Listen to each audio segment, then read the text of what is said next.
Burma, 1944. The jungle breathes in wet, heavy gasps. Rain hammers the canopy above, turning dirt paths into rivers of mud. Somewhere in the darkness, a Japanese patrol freezes. They hear it first, a low rumble, distant but growing. Then silence, the kind that makes men reach for their rifles. Moments later, headlights cut through the fog like knives. A small vehicle emerges from the mist. American. A jeep, compact, unassuming. They've seen these before, supply runners, mail carriers, nothing to fear.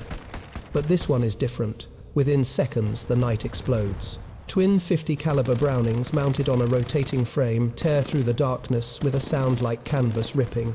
Tracers arc through the rain. The men inside, barely visible under camouflage netting, work with mechanical precision. Then, as quickly as it appeared, the jeep vanishes into the jungle. This was no longer a utility vehicle. It was a weapon. And it was the result of one of the most ingenious wartime engineering efforts in history. This is the story of how a humble car designed for mail runs and mud became one of the deadliest machines of World War II. Before it was a weapon, the Jeep was a tool, a rugged all-terrain vehicle born from a desperate call in 1940. The United States wasn't yet at war, but the world was burning. Europe had fallen into darkness. France collapsed in weeks. Britain stood alone. And American military planners looked at their own motor pool with growing alarm.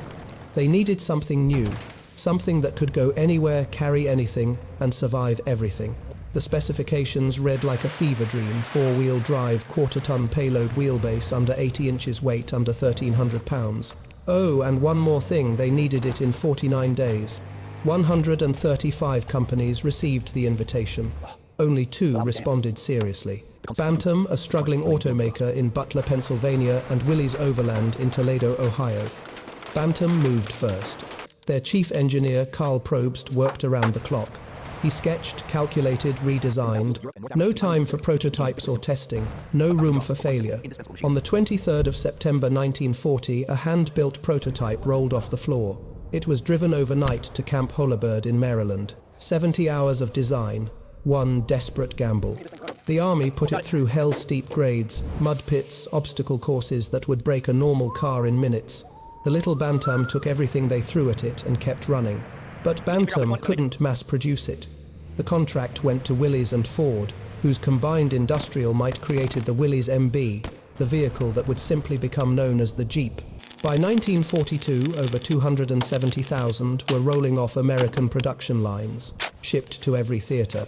Driven by every branch, it was everywhere. Supply lines, medical evacuation, command transport, reconnaissance, 1,000 jobs for one simple machine. But soon everywhere wasn't enough, because soldiers don't just need transportation, they need firepower, they need protection, they need something that can hit back. How did this light unarmored vehicle with barely 60 horsepower and a top speed of 65 miles per hour become a tool of destruction feared across Europe, North Africa, and the Pacific? It wasn't about size or armor. It was about adaptability, about American ingenuity, meeting desperate necessity. When soldiers needed a tank, engineers gave them a Jeep that could shoot like one. The story begins in the summer of 1940, when the world still believed in borders and neutrality. But military planners in Washington knew better. They watched newsreels from Poland, from France, from the Low Countries. They saw what modern warfare demanded: speed, mobility, adaptability. The horse cavalry was dead. The future belonged to machines that could move fast and fight dirty. The Army's specifications seemed impossible. A reconnaissance vehicle weighing less than 1,300 pounds, capable of carrying a crew of 3, plus a radio traversing terrain that would stop a truck cold, and doing it all on a shoestring budget. The contract stipulated delivery of a working prototype in 49 days. Most automotive engineers would have laughed and walked away. Carl Probst didn't laugh.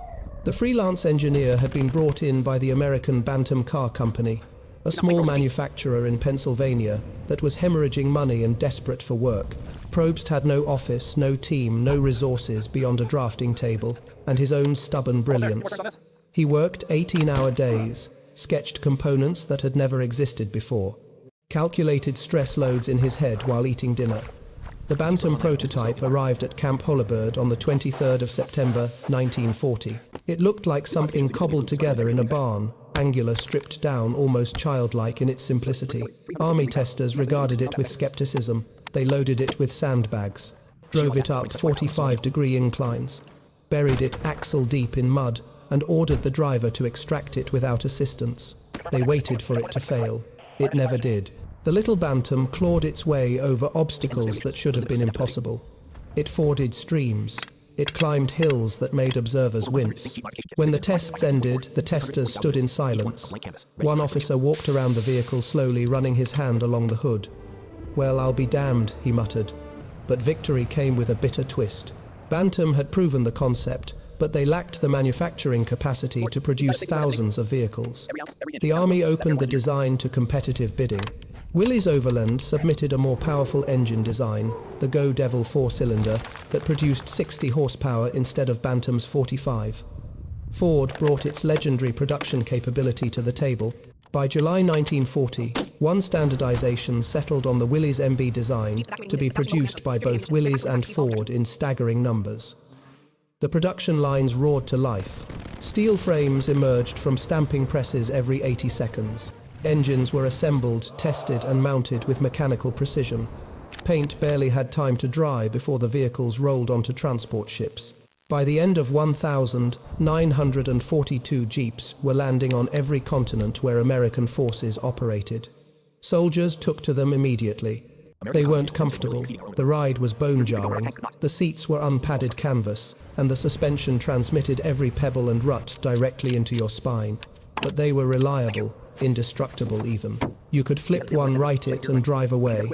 You could submerge the engine and it would start after you cleared the cylinders.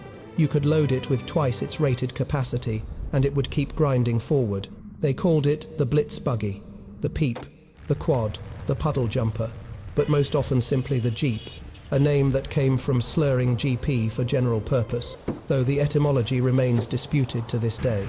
What began as a sketch became a symbol. From assembly lines in Toledo and Detroit, these machines flowed to Britain, to North Africa, to the Soviet Union through Lend-Lease. Eisenhower drove one.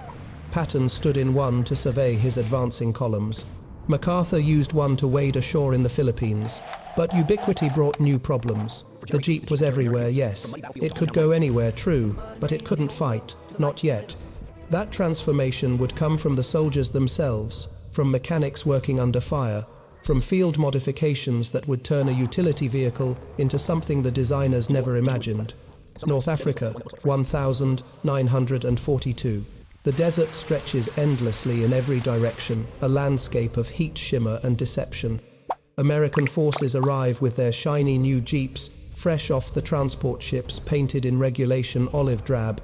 The vehicles perform beautifully in the sand, far better than the heavier trucks that sink and struggle. But there's a problem no one anticipated back in Detroit. The Jeeps are unarmed, unarmored, exposed.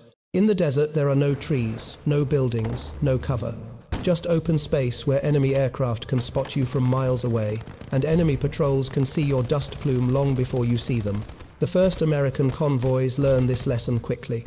Stukas dive from cloudless skies. German armored cars materialize from behind dunes. And the Jeep drivers have nothing but a carbine and hope. The men don't wait for official modifications. They can't afford to. In makeshift motor pools scattered across Morocco and Algeria, mechanics begin experimenting. They weld armor plates salvaged from destroyed vehicles onto the Jeep's flanks. They mount M1919 Browning machine guns on pedestals welded to the passenger floor. Some crews fill sandbags and line the seats, crude protection against mines and shrapnel that adds hundreds of pounds but might save your legs. The British see something else entirely.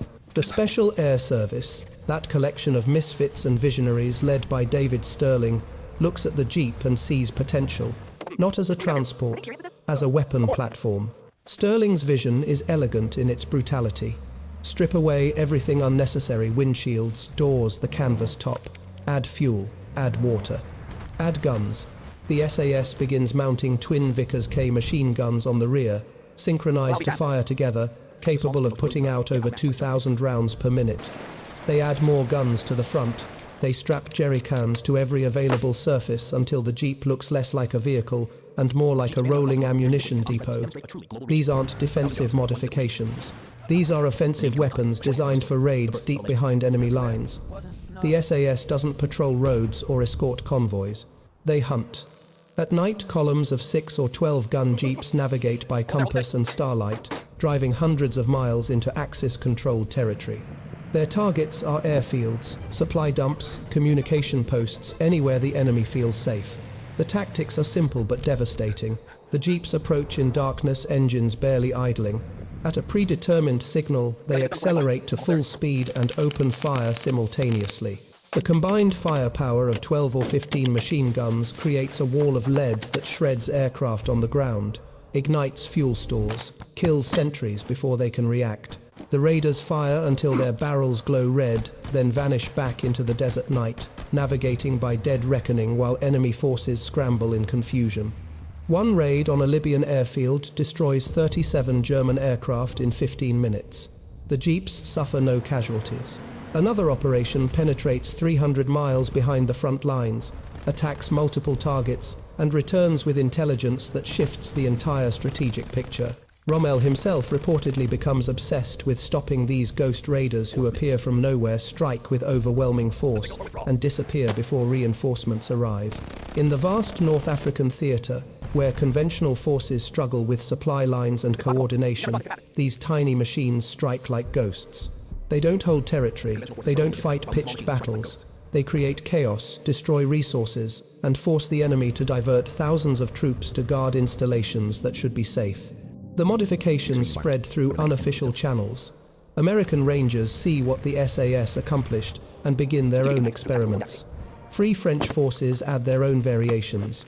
Even regular army units start welding gun mounts without waiting for official approval. The Jeep transforms from utility vehicle to weapons platform, not through central planning or engineering studies, but through necessity and ingenuity applied under fire. In a war of giants of Tiger tanks and battleships and strategic bombers, these little machines carved out their own deadly niche. Fast, lethal, expendable enough to risk on impossible missions, valuable enough that every loss hurt. The night is everything in the desert. During the day, temperatures climb to 130 degrees. Metal becomes too hot to touch. The sand reflects sunlight like a mirror, burning your eyes even through goggles. But at night, the desert transforms. Temperatures plummet. Stars fill the sky in impossible numbers. And in the darkness, the SAS gun jeeps come alive. David Sterling's raiders operate on a simple philosophy: strategic impact through tactical audacity. Why send 1,000 men to capture an airfield when 12 men in 6 jeeps can destroy every plane on it? The mathematics of asymmetric warfare favor the bold and the fast. One gun jeep properly employed can accomplish what an entire infantry company cannot. The preparation for a raid is meticulous. Each jeep carries spare ammunition boxes stacked and strapped until there's barely room for the crew. Water cans and fuel cans compete for space. The vehicles ride low suspension, compressed under weight, that would horrify the original designers. Navigation equipment includes a sun compass, a device that uses shadow angles to maintain bearing when the landscape offers no landmarks. Maps are sketched from aerial reconnaissance and prisoner interrogation. Radio silence is absolute. They move in the hours before dawn when human alertness is lowest. The column spreads out to avoid creating a single dust plume. Drivers navigate by watching the jeep ahead, maintaining visual contact, while staying far enough apart that one mine won't destroy multiple vehicles. No headlights, no talking. Just the low growl of engines and the crunch of tires on hardpan. The target appears as a collection of darker shapes against the horizon. An Axis airfield in Libya, 300 miles from the nearest Allied position. Rows of German aircraft sit parked in neat lines. Messerschmitt Stukas transport planes. Maintenance crews have gone to sleep. Sentries walk predictable patterns, bored and complacent, because no enemy should be able to reach this far behind the front. At Sterling's signal, the jeeps accelerate. Engines roar from idle to full throttle in seconds. The lead vehicles burst through the perimeter guns already firing. Tracers arc through the darkness, walking across parked aircraft. Fuel tanks rupture and ignite. Ammunition cooks off inside burning fuselages. The noise is apocalyptic machine guns, hammering explosions rippling across the field, men shouting in German and Italian alarm, sirens wailing too late. The jeeps race down the flight line in a choreographed dance of destruction. Each vehicle takes a sector, gunners traversing their weapons across anything that might fly. Glass shatters, metal shreds, wing fuel tanks bloom into orange flowers of flame. The raiders work with practiced efficiency, firing in controlled bursts to manage ammunition and barrel heat. They've done this before. They'll do it again. 4 minutes. That's the window between alarm and response. 4 minutes before enemy troops can organize, before machine gun nests can be manned, before the element of surprise evaporates. The SAS crews know this timing instinctively. At 3.5 minutes, Sterling fires a green flare.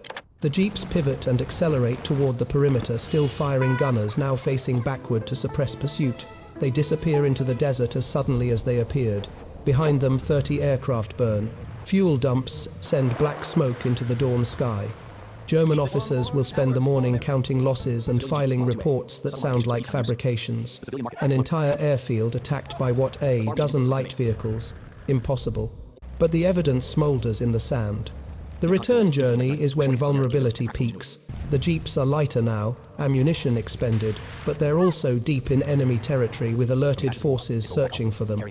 Navigation becomes critical. One wrong bearing could put them into a German patrol or an Italian garrison. The drivers push hard, racing the sunrise, trying to put maximum distance between themselves and the chaos they created. Sometimes they make it back untouched, sometimes they don't. The desert claims vehicles and men with equal indifference, but the raids continue because the mathematics work. One destroyed aircraft is one less bomber over Allied positions.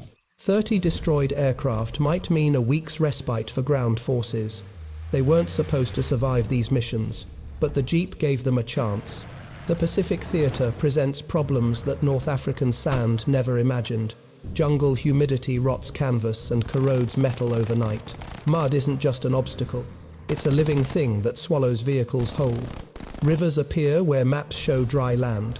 The terrain itself fights against every mechanical advantage the jeep was designed to provide. Engineers in the Pacific face a different kind of war. Here, the enemy isn't just Japanese soldiers, it's nature. Rain falls in sheets that turn roads into rivers within minutes.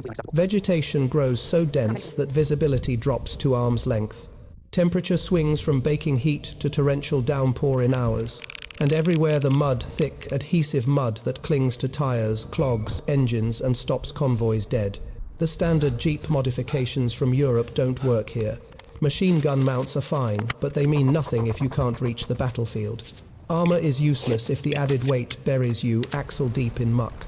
Pacific mechanics begin experimenting with solutions that would seem absurd anywhere else. Water crossings become the primary challenge. Islands mean rivers, streams, tidal zones that must be forded multiple times per day. The jeep's engine can handle submersion if the water doesn't flood the air intake. So mechanics fabricate snorkels, extended pipes that allow the engine to breathe while the entire vehicle sits underwater. Electrical systems get waterproofed with layers of grease and rubber. Exhaust pipes are extended upward. Distribution caps are sealed with whatever materials are available.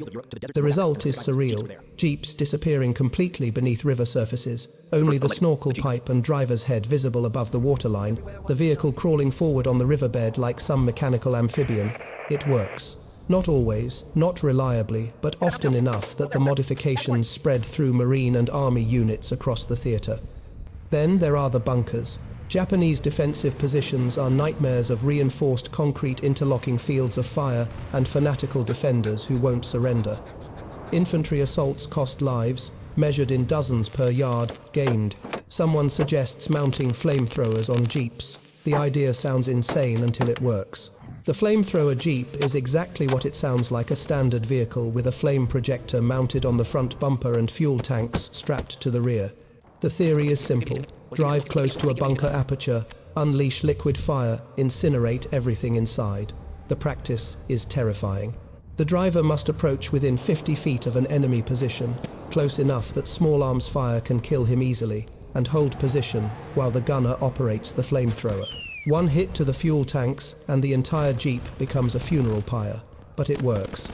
Japanese bunkers that could withstand days of artillery bombardment fall to minutes of flame. The psychological impact is immeasurable. Defenders who would fight to the last man abandon positions when fire pours through the gun slits. The flamethrower jeeps don't see widespread adoption. They're too specialized, too dangerous, but they prove the principle. Any weapon can be mounted on a jeep if you're desperate enough. The Marines and Seabees push modification further. They add winches for vehicle recovery. They mount rocket launchers for indirect fire support. They strip bodies down to bare frames to reduce weight in swamps. Some units paint their jeeps in improvised camouflage using local vegetation and mud. Others add extra leaf springs to handle the constant punishment of jungle trails. Ford develops the GPA officially called the Seep, an amphibious jeep with a boat-like hull and propeller drive. It's supposed to solve the water crossing problem permanently. In practice, it's too heavy on land and too slow in water, a compromise that excels at neither role. Most units prefer the standard Jeep with improvised waterproofing. Through it all, the modifications share a common thread. They're not planned in Detroit or approved by headquarters. They're born from necessity, from mechanics working by torchlight in makeshift workshops, from soldiers who need their vehicles to do impossible things and refuse to accept limitations. When nature was the enemy, engineers built machines that could breathe underwater. By 1943, the field modifications have caught the attention of the factory engineers. What began as improvisation under fire becomes systematic industrial production. Willys Overland collaborates with the Army Ordnance Department to create standardized weapons mounting kits. The goal is to turn chaos into methodology, to capture the ingenuity of frontline mechanics and mass produce it. The machine gun mount becomes the cornerstone. Engineers design a pedestal system that bolts directly to the Jeep's frame, providing a stable platform for the M1919 Browning or the heavier M250 caliber. The mount allows 360-degree traverse and elevation from -10 to +60 degrees. A gunner can engage ground targets or aircraft with equal facility. The installation adds barely 50 pounds, but multiplies the vehicle's combat effectiveness exponentially. But machine guns are just the beginning. The Ordnance Department looks at the Jeep's quarter-ton payload capacity and asks a dangerous question: what else can we mount on this thing? The answer surprises even the optimists. A 37mm anti-tank gun normally towed behind larger vehicles can be mounted directly onto a reinforced Jeep frame. The recoil is punishing. Firing the gun without proper bracing can crack the frame, but it works. Suddenly, a vehicle weighing 1,300 pounds can deliver firepower capable of penetrating light armor. Tank destroyers that cost tens of thousands of dollars to produce can be approximated with a Jeep and a gun that costs a fraction as much. Radio command variants emerge for artillery coordination. These Jeeps carry powerful radio sets and scrambler equipment, allowing forward observers to call in fire missions from miles behind enemy lines. The mobility of the Jeep, combined with instant communication, creates a tactical flexibility that static command posts cannot match. Artillery batteries can respond to developing situations in minutes instead of hours. Then come the rocket launchers. The bazooka proves devastatingly effective against tanks, but it requires infantry to get dangerously close to armored targets. Someone realizes that multiple bazookas can be mounted on a Jeep frame, creating a mobile rocket platform. The early versions are crude, simple rails welded to the vehicle bed, but they evolve rapidly. By 1944, multi-tube rocket launchers, designed specifically for Jeep mounting, are in production. The variations multiply faster than anyone can catalog them. Snow plow attachments for winter operations, stretcher racks that convert the Jeep into a mobile ambulance, communications relay equipment, smoke generator systems, mine detectors mounted on extending arms, airfield crash trucks with fire suppression equipment, even experimental designs for mounting recoilless rifles that won't exist in quantity until after the war. Each modification kit comes with installation instructions, parts lists, and load calculations. But the reality in the field remains more art than science. Mechanics mix and match components based on local needs. A Jeep in Italy might carry configurations completely different from one in France, even though both came from the same factory on the same day. The supply chain adapts to support this diversity. Ordnance depots stock hundreds of different mounting brackets, reinforcement plates, electrical harnesses, and ammunition feed systems. A motor pool sergeant can theoretically reconfigure an entire platoon of jeeps overnight, transforming reconnaissance vehicles into assault platforms or vice versa, depending on the next day's mission requirements. The statistical record becomes almost absurd. By 1944, over 100 distinct jeep modification kits exist in the supply system. Some are produced in quantities of thousands. Others are one-off experiments that never leave the testing ground. The cumulative effect is a vehicle that can be anything the mission requires: scout car, weapons, platform, command post ambulance, mobile workshop. Production numbers tell their own story. 640,000 jeeps built during the war years. Each one a blank canvas, each mechanic an artist of survival. The weapon wasn't the machine gun or the rocket launcher or the radio set. The weapon was adaptability itself, the uniquely American belief that any problem could be solved with enough ingenuity and a welding torch. Every jeep became a canvas, and every mechanic an artist of survival. The problem seems insurmountable. Operation Overlord, the invasion of Normandy, requires airborne forces to seize key objectives hours before the beach landings. Paratroopers can jump with rifles and light equipment, but they need mobility once on the ground. They need firepower. They need the jeep, but how do you drop a 1,300-pound vehicle from an aircraft flying at 120 miles per hour? The initial experiments are disasters. Early attempts at parachute drops result in jeeps that impact the ground at terminal velocity and crumple like tin cans. Suspension systems shatter, frames bend beyond repair.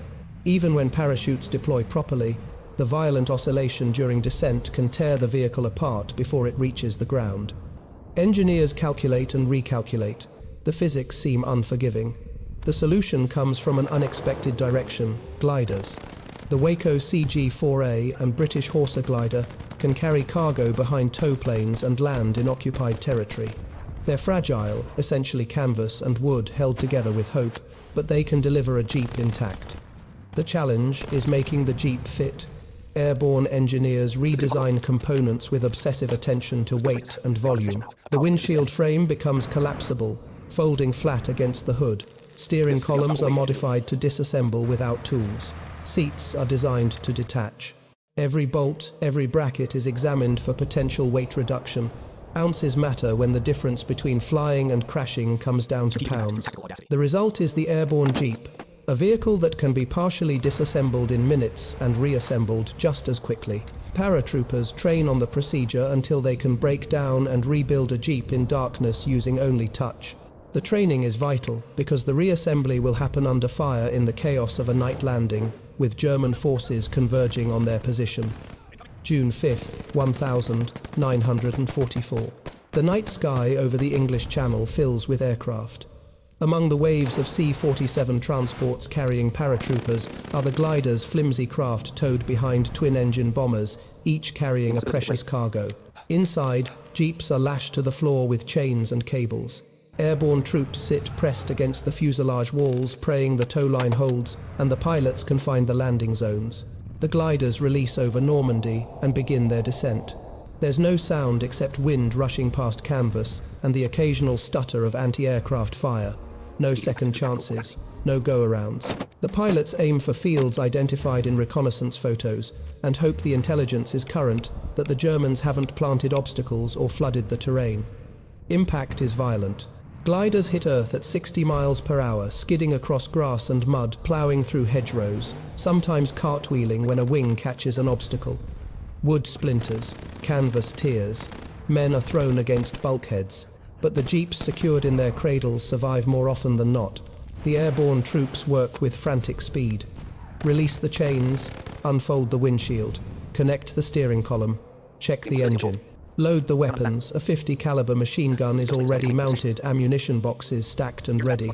From landing to operational status takes less than 10 minutes for experienced crews. Some do it faster. Then they drive into occupied France, the first vehicles to operate behind German lines, before the first Sherman tank rolls off a landing craft, before the first trucks navigate the beach exits. These jeeps carry paratroopers who need rapid reinforcement. They evacuate wounded, who would otherwise die waiting for help. They establish mobile command posts and ammunition distribution points. The tactical impact exceeds all projections. German forces expect paratroopers on foot, scattered and disorganized. They don't expect motorized units operating with coordination and firepower. A platoon of airborne jeeps can cover ground in hours that would take infantry a full day to cross. They can concentrate force at critical points, then disperse before German armor can respond. They called them flying jeeps, the first vehicles to drive into occupied France. The first proof that ingenuity could overcome physics, that determination could solve problems that seemed impossible. Somewhere between the factory floor and the front lines, the jeep stops being a machine and becomes something else, something larger. It appears in newsreels flickering across movie screens in Kansas City and Philadelphia. Life magazine photographers crouch beside it in dramatic angles, capturing mud-splattered steel against backgrounds of burning tanks and shattered cathedrals. Recruitment posters show clean-cut soldiers standing beside jeeps, promising adventure and purpose to young men who've never left their hometowns. The propaganda value is undeniable, but the emotional reality runs deeper. Soldiers form attachments to their jeeps that transcend mere utility. They name them Rosie Devil Dog, Sweet Caroline names, painted in careful letters on the hood. They personalize them with unit insignia, kill markings for destroyed vehicles, pin-up girls copied from magazines. A jeep becomes part of the crew, a fifth member of a four-man squad. Letters home carry stories that sound like tall tales. Our jeep pulled a 2-ton truck out of a ditch yesterday. We drove through water up to the seats, and the engine never quit. She took shrapnel through the door panel but got us back to base. The pronouns matter, she, her, never it. You don't refer to a tool as she. You refer to a companion. Eisenhower's assessment becomes legendary, quoted in newspapers and repeated in military planning sessions. The Jeep, the Dakota, and the landing craft were the three tools that won the war. Not the Sherman tank, not the B-17 bomber, not the aircraft carrier. A transport plane, a landing craft, and a quarter-ton truck. The implication is clear. Mobility and logistics matter more than firepower alone. The enemy notices too. German after-action reports express bewilderment at the Jeep's capabilities. American reconnaissance vehicles demonstrate mobility exceeding our own equivalents. They appear in locations where vehicle operation should be impossible. A captured German officer interviewed after the Battle of the Bulge admits grudging respect. Your Jeep could go where our tanks could not. This was most frustrating. Japanese soldiers developed their own mythology around the vehicle.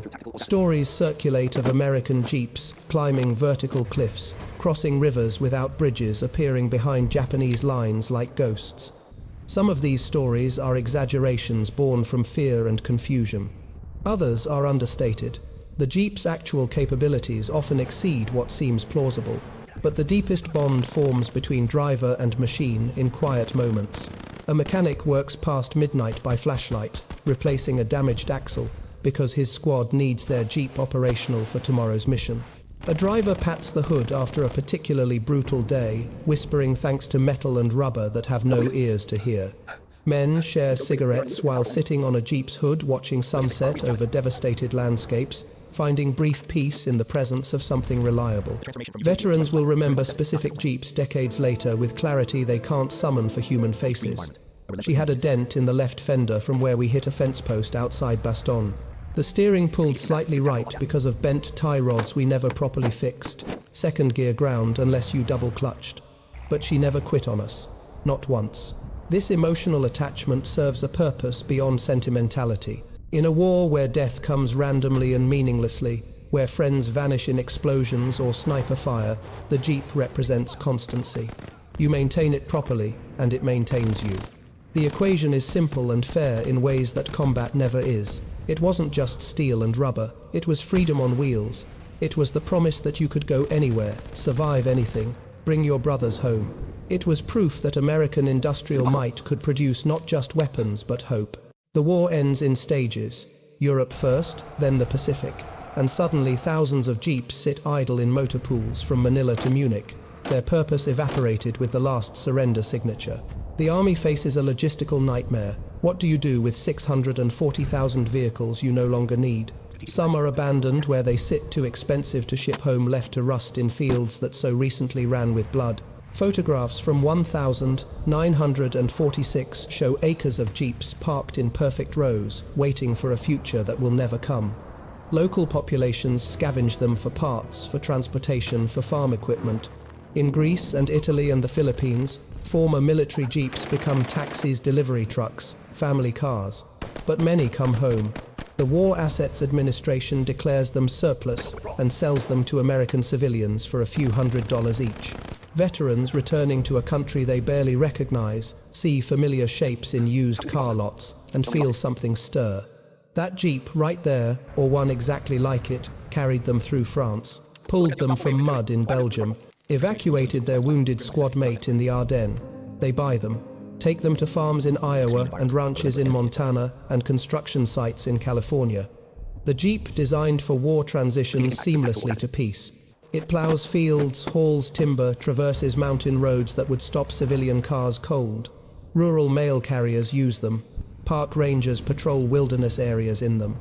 The same durability that survived German artillery survives Midwestern winters and Rocky Mountain summers. Willys Overland recognizes opportunity. Their advertising shifts from martial to pastoral. The Jeep that won the war now works for America. Print ads show Jeeps pulling plows, hauling hay, navigating pastoral landscapes that look nothing like Normandy or Okinawa. The company introduces the CJ2, a civilian Jeep Model 2A, with minor modifications for peacetime use. Tailgate, side-mounted spare tire, slightly more comfortable seats.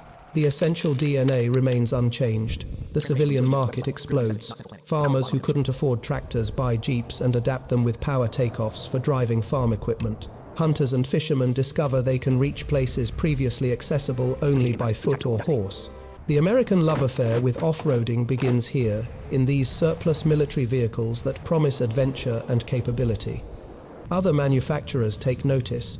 Within years, competitors emerge: Land Rover in Britain, Toyota Land Cruiser in Japan, International Harvester Scout in America.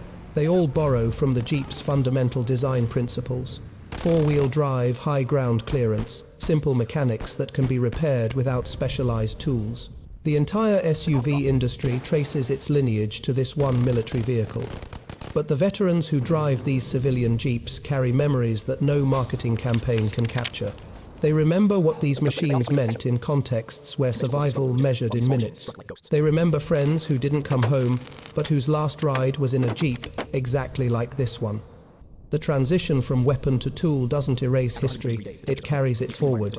By the 1,950 seconds, the Jeep has become so embedded in American culture that children play with toy versions. The silhouette is instantly recognizable, iconic shorthand for American capability and practical ingenuity. Movies feature them. Television shows use them. They appear in parades driven by aging veterans who want to remember who need to remember, who refuse to let those years disappear into silence. The machine built for death became a symbol of life and liberty. From muddy European roads to American farms, from jungle warfare to family camping trips, the transformation is complete. What began as desperate military necessity ended as cultural phenomenon. From the ashes of war, it rolled back home, carrying a generation's memory, carrying proof that ingenuity endures, carrying hope. In total, over 640,000 Jeeps were built. 640,000 individual machines, each one a piece of the American industrial miracle. Stamped, welded, and shipped faster than the enemy could react, faster than their own generals believed possible. The numbers tell a story that statistics alone cannot capture. 277,000 produced by Willys Overland, 362,000 by Ford. Assembly lines running 24 hours a day, 7 days a week. A new Jeep rolling off the production floor every 2 minutes at peak output. Steel transformed into mobility, labor transformed into victory. But the Jeep wasn't just about production volume. It was proof that simplicity could defeat complexity. While Axis engineers obsessed over supertanks with impractical armor and jet engines that consumed resources faster than they could be produced, the Allies built something practical. Something that worked. Something unstoppable, not because of superior firepower, but because of superior reliability. The German Tiger tank was magnificent when it ran, which was less than half the time. The Jeep ran, always, in conditions that would kill more sophisticated machines. Through mud and sand and snow and jungle. It didn't roar like a Tiger or fly like a Messerschmitt, but it carried hope. and sometimes a 50 caliber surprise. Archival footage flickers across decades. Jeeps fording rivers in Normandy, jeeps climbing mountain roads in Italy, soldiers washing mud from jeeps in the Philippines, mechanics welding new gun mounts under fire in North Africa. The images blur together into a singular truth. The weapon wasn't the vehicle. The weapon was the mind that could look at a simple truck and see infinite possibility. The Jeep began as a sketch on paper, a desperate wartime need translated into steel and determination. One engineer working through the night with nothing but a drafting table and impossible deadlines. 49 days from concept to prototype, a miracle of necessity. It ended as a legend that defined an era. From muddy roads in Africa to the beaches of Normandy, from glider holds over occupied France to jungle rivers in Burma, the Jeep endured it all, not through superior armor or overwhelming firepower, but through adaptability, through the ingenuity of soldiers who refused to accept limitations, through mechanics who saw problems and invented solutions with welding torches and salvaged parts. Eisenhower was right. The Jeep won the war. Not alone, never alone, but as part of a larger truth about American capability. The ability to build not just weapons but tools, not just machines but platforms for innovation, to ship them across oceans and trust that ordinary men would find extraordinary uses for them. Decades later, the descendants of those wartime Jeeps still roam American highways and back roads. The design evolved, but the spirit remained. Capability, reliability, the promise that you can go anywhere and do anything if you're willing to try. In war, ingenuity is the weapon, and sometimes the deadliest weapon is the one that looks like a friend.